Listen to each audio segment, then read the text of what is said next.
అది దాంట్లో పైసలు ఇస్తాడా లేదా నేను బిచ్చగాడిని అనుకుంటే తిరుగుతూ ఉంటాడు పొద్దున్న లేస్తే.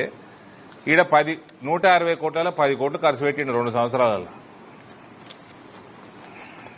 ఇది నిజామాబాద్ ప్రజలు, నేను ఇప్పుడు ఎమ్మెల్యే గారికి చెప్తున్నా, కార్పొరేటర్లు చెప్తున్నా, ఎమ్మెల్యే సాబ్ అపాయింట్మెంట్లో సీఎంకా 100 కార్లు వేసుకొని పొండ్రి అపాయింట్మెంట్.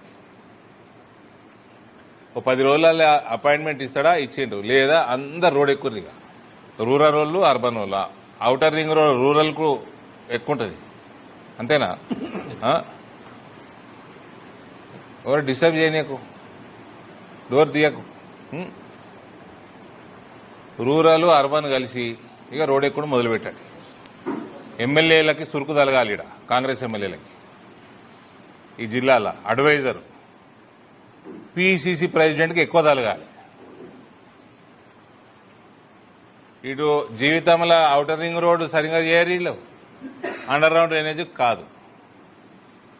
మళ్ళీ ఈయన పొంకనాలు, అదేదో వేటు న్యూసా, అందులో పోయి కూర్చున్నాడు.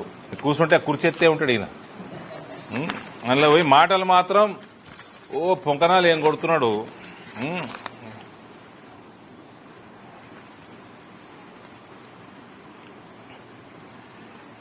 రాహుల్ గాంధీ 2039 దాకా ప్రధానమంత్రి కాదని చెప్పేసాడు ముఖ్యమంత్రి. 2039 దాకా ప్రధానమంత్రి కాడు రాహుల్ గాంధీ అని ఆయన ఒప్పేసుకున్నాడు. 2034 దాకాట ఈయన ముఖ్యమంత్రి ఉంటాడట. ఆ తర్వాత ఈయన నేషనల్ పాలిటిక్స్లకు పోయి అప్పుడు రాహుల్ గాంధీని ప్రధానమంత్రి చేస్తారట. గాంధీలు ఏం పిచ్చోలవే మీరు. ఈయననే స్కెచ్ చేసుకుంటుండు ప్రధానమంత్రికి. పైసలు బాగా సంపాదించేసి ఈయన స్కెచ్ చేసుకుంటుండు. బాగా 10 ఏళ్ళు సంపాదించేయడం, తెలంగాణ లూటీ చేసి ఆ కేరళ కేసీ వేణుగోపాల్ ముఖ్యమంత్రి చేద్దామని వేయండు. అందరు కలిసి లూటీ చేద్దామని వీళ్ళంతా లూటేరాలు కాళ్ళు. ఆడ వేరే ఆయన చేశారు ముఖ్యమంత్రి. కానీ ఓ కేసీ వేణుగోపాల్ కోసం వేయండు, పొట్టో టింగ్ టింగ్ టింగ్ టింగ్ అని వేయండు కేరళకి. పైసలు పెట్టిండు, ఆడ ఛానళ్లు పెట్టిండు, ఏదేదో చేసిండు. లోట పీస్ అయింది. ఆడ ఇంకొక ఆయన సతీష్ అని ముఖ్యమంత్రి చేసి అయిందా.